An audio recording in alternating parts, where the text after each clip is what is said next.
Muy buenos días, tardes, noches, dependiendo de la hora que estés viendo este video. Yo soy Cheque y como viste en el título de este gran video, les voy a hablar acerca de la historia evolutiva de la educación física. Así que sin más que decir, vamos a explicarles.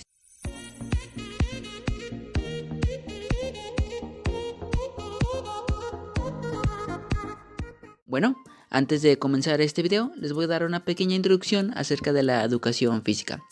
La actividad física ha formado parte de la vida de las civilizaciones y culturas. Me atrevo a decir que la actividad física apareció desde que el hombre tocó la tierra, ¿sí? Hace miles de años. Todo comienza durante el Paleolítico. Para los que no sepan qué es el Paleolítico, pues es un periodo prehistórico, que es el más antiguo de los periodos prehistóricos, y este se caracteriza por la fabricación y utilización de herramientas de piedra tallada, la práctica en la depredación, como la caza, pesca y recolección. En general, la actividad física, el ejercicio físico, inició siendo una necesidad. ¿Una necesidad de qué? De supervivencia. Dicho lo anterior, en este periodo apareció el hombre actual, conocido como Homo sapiens sapiens. Desde la prehistoria hasta el pleno siglo XXI, la actividad física ha sido fundamental en la formación de los seres humanos. Estamos viviendo en una época en donde el sedentarismo es muy pertinente, es muy propio y muy vasto, tanto en jóvenes como en adultos. Por eso, en la actualidad, es fundamental el valor que tiene la educación física como asignatura. En pleno siglo XXI resulta preocupante y urgente la misión de formar, de moldear niños activos y menos sedentarios. Sí, actualmente los niños de hoy en día, desde una temprana edad, nacen ya con un teléfono a la mano donde los padres les dan el teléfono para simplemente distraerlos porque no los aguantan, y eso es muy malo, ya que pues está perdiendo todo ese tiempo el bebé, el niño, en desarrollar sus capacidades y no lo está aprovechando. Está en el celular, en videojuegos, en viendo la tele, en el Netflix, en todo eso. Entonces eso es lo preocupante que hoy tenemos en la actividad física en este siglo XXI. La importancia de dicha actividad física nace desde la prehistoria y se ha transformado, se ha evolucionado en el tiempo según las necesidades de cada periodo, es decir, el espacio-tiempo. ¿Qué quiere decir? Pues que la educación física se va adaptando a este espacio y a este tiempo. Comenzando con esta historia evolutiva que tiene la educación física, el primer punto nos dirigimos y es la prehistoria. La actividad física se basaba principalmente en ejercicios relacionados con la supervivencia, como la caza y la pesca, que eran fundamentales para la supervivencia. La actividad física inicia pues siendo una necesidad en la búsqueda de comida, defensa de ataques contra animales. ¿Y cuál era su finalidad? Pues su finalidad era desarrollar las capacidades o cualidades físicas, que también así se le llama, que posibilitaban permanecer en su entorno o en ese entorno que era muy desfavorable. El hombre, al poner en práctica estas capacidades, pues obtuvo buena condición, obtuvo fuerza, velocidad, resistencia, que estas son las capacidades condicionales, pero también perfeccionó sus capacidades locomotoras y manipuladoras, habilidades, destrezas y virtudes que le permitieron adaptarse y dominar su entorno. Pero mi pregunta es, ¿aquí cómo era la educación? La educación se basaba o era enseñada de padres a hijos, de tal manera que dicha educación fuera enseñada de generación en generación. Las primeras actividades relacionadas con la expresión corporal durante este periodo se comenzaron a practicar por primera vez.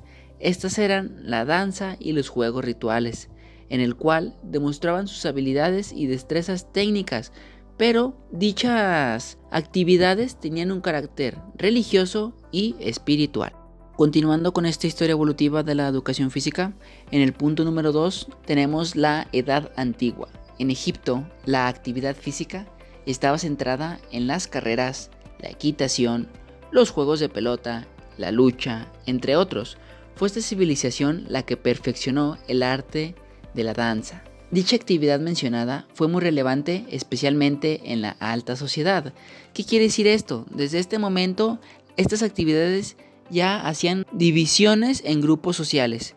Y esto quiere decir que no toda actividad era practicada por las personas, ya que solamente la danza la podían practicar gente de alta sociedad y la de baja sociedad no podía practicarla. Por otra parte, en los ríos Tigris y Éufrates se destacaron especialmente sobre el entrenamiento de caballos, los cuales utilizaban como método de preparación para la guerra. Bueno, les hablaré de dos culturas del Oriente que dieron un gran avance hacia el concepto de educación física. Esta cultura es la cultura de China y la cultura de India. Comenzando por la cultura de China, se practicaban técnicas basadas en distintas posiciones del cuerpo a través del movimiento de las piernas. Algunas tenían una finalidad terapéutica. Estas desarrollaban también actividades físicas como la arquería, la danza, juegos de pelota, boxeo, esgrima antigua y artes marciales. Esta cultura de China se enfocaba más en lo espiritual y menos en lo bélico. ¿Qué quiere decir lo bélico? Que se enfocaba más a las armas o a la guerra. La dinastía Zhou inicia el movimiento de educación física, que está orientado a los jóvenes de las escuelas. Su finalidad era fomentar en los jóvenes el cuidado de la salud y la condición física, así como dar a conocer los principios fundamentales de distintas disciplinas deportivas y la habilidad para iniciar prácticas deportivas. Ahora, la cultura de India en la educación física no era considerada como sistema educativo, en cambio, predominaba más lo bélico, es decir, los ejercicios militares, especialmente la lucha, que se encontraba dividida en dos tipos. Estas eran con armas y sin arma. Continuando con esta historia evolutiva de la educación física, nos encontramos con el tercer punto, que es la antigua clásica. En Grecia, la educación física, su finalidad era convertir hombres de acción, hombres educados con el objetivo de ser enviados a la guerra. Por ende, inicia la educación física destinada para los jóvenes de secundaria y por tal motivo se desarrollan los juegos deportivos atléticos. Por ejemplo, los saltos, las carreras, los lanzamientos de disco y de jabalina, carreras de carros de caballo, lucha, entre otros. La educación física obtuvo gran relevancia bajo el concepto de gimnasia. La actividad física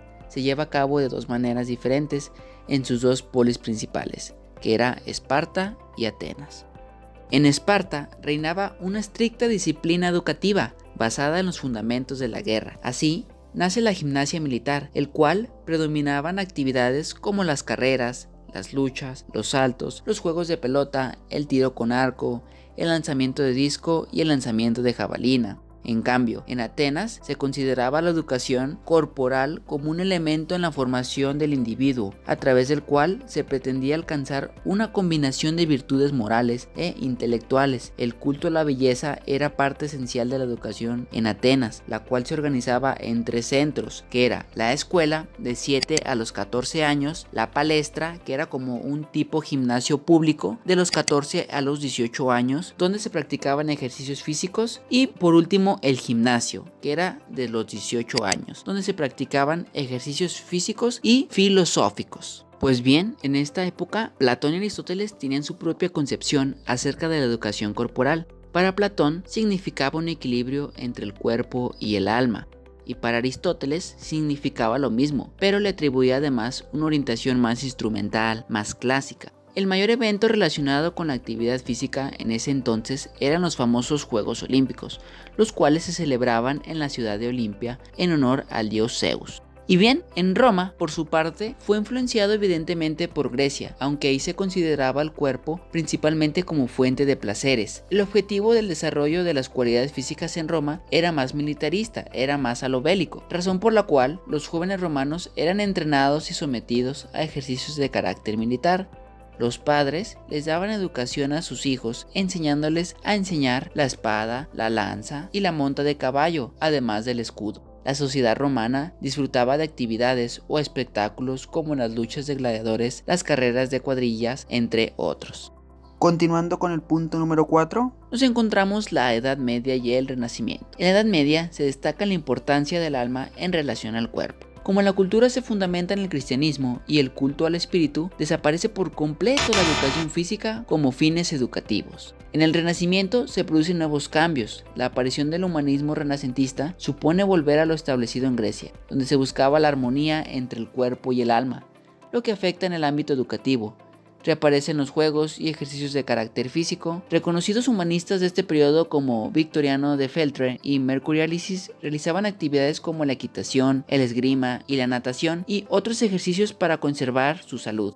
Entonces, en la Edad Media, la crisis que vivió la educación física se debió a la espiritualidad impuesta por la Iglesia, que buscaba la salud o salvación del alma, rechazando toda actividad física deportiva. Continuando con esa historia evolutiva de la educación física, nos encontramos en el punto número 5 con los siglos XVIII y XIX. Este siglo XVIII era conocido como el siglo de la Ilustración. Fue representado por Rousseau, 1712-1778, quien fue considerado el padre de la educación física moderna. Este filósofo fundamentó en la idea que el movimiento genera inteligencia y le otorgó un papel muy importante a esta asignatura, proponiendo una educación basada en los sentidos, la resistencia, la higiene, los juegos al aire libre, la supervivencia y los trabajos manuales. Más adelante aparecieron personajes como Basedow, el precursor de la educación física alemana. Pestalozzi lideró un modelo educativo que buscaba el desarrollo del hombre en su totalidad, y Gust Must, destacado por ser el padre de la gimnasia pedagógica. En el siglo XIX surgen diferentes corrientes de la gimnástica que dieron lugar a los métodos que actualmente conocemos hoy en día como las escuelas gimnásticas. En el punto número 6 tenemos las escuelas gimnásticas. Existieron entre los años 1700 y 1800 4 grandes escuelas. La primera es la escuela francesa. Esta escuela fue creada por Francisco Amoros en 1770-1848. Fue el padre de la gimnasia francesa y conocida por ser militarizada y acrobática, orientada en el desarrollo de la destreza, la fuerza, la resistencia, la paciencia, la belleza y el valor. La escuela francesa llega a su máxima expresión educativa a principios del siglo XX, cuando el teniente de navío Hebert crea el método natural, que fue un verdadero retorno a las actividades básicas del hombre primitivo, involucrando profundamente la naturaleza. Continuamos con la escuela sueca. Esta se basa en los ejercicios físicos orientados a corregir los malos hábitos y las malas posturas provocadas por la inactividad. Vuelve otra vez el concepto de sedentarismo, y cuyo precursor fue Per Henrik Lang, 1776-1839. Fue el padre de la gimnasia sueca y fundador del Real Instituto Central de Gimnasia de Estocolmo, primera institución superior de formación de profesores de gimnasia. En esta escuela sueca se utilizaba el método P.E.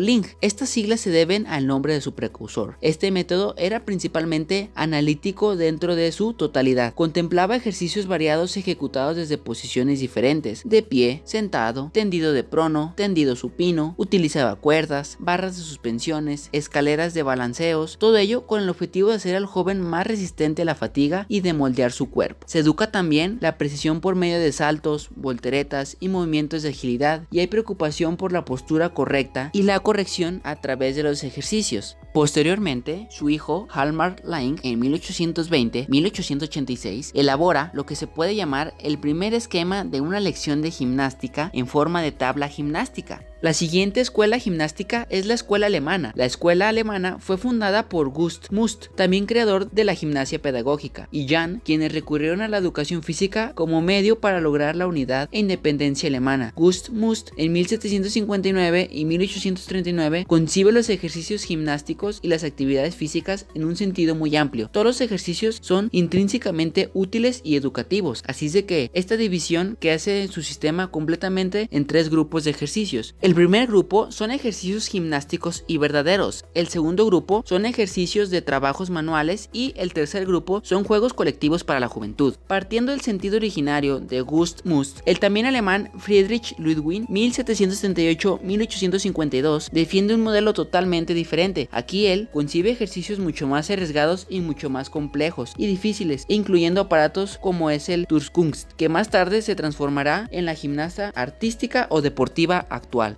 Y por último y no menos importante, la escuela inglesa. Fue creada por Thomas Arnold en 1795 y 1842, quien consideró que mediante la práctica deportiva se podía canalizar la agresividad. En ese momento también surge el término de fair play o juego limpio, el cual propone una serie de actividades que, teniendo como base los juegos populares y determinadas actividades atléticas, permitían a las asociaciones y clubes medirse y competir para imponer su supremacía. Continuando con el número 7, nos encontramos en los años 1900 y 1940. En este periodo se consolidan las escuelas gimnásticas y tendencias gimnásticas anteriores. Surgen otros movimientos característicos por sus diversas manifestaciones relacionadas con el juego, la fisiología del ejercicio, la expresividad, el movimiento natural del individuo, la biología, entre otros. Estos movimientos fueron el movimiento centro, el movimiento norte, el movimiento oeste y el movimiento deportivo. En este último, Pierre de Coubertin impulsó los Juegos Olímpicos de la era moderna, hecho que significó el nacimiento de los deportes reglamentados y su aceptación universal.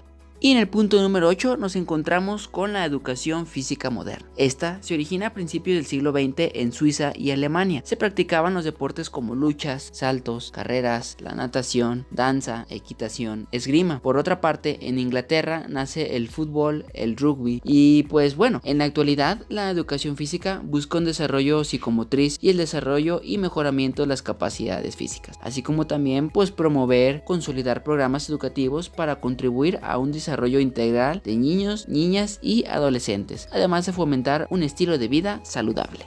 Para culminar con este trabajo, tengo una misión y una visión. La misión es satisfacer las necesidades, expectativas, aclaraciones e incertidumbres acerca del proceso evolutivo o historia evolutiva de la educación física a través de dicha presentación. Y por otra parte, la visión es que este presente trabajo sea considerado y establecido a servicio informativo para docentes y alumnos interesados en la asignatura de educación física.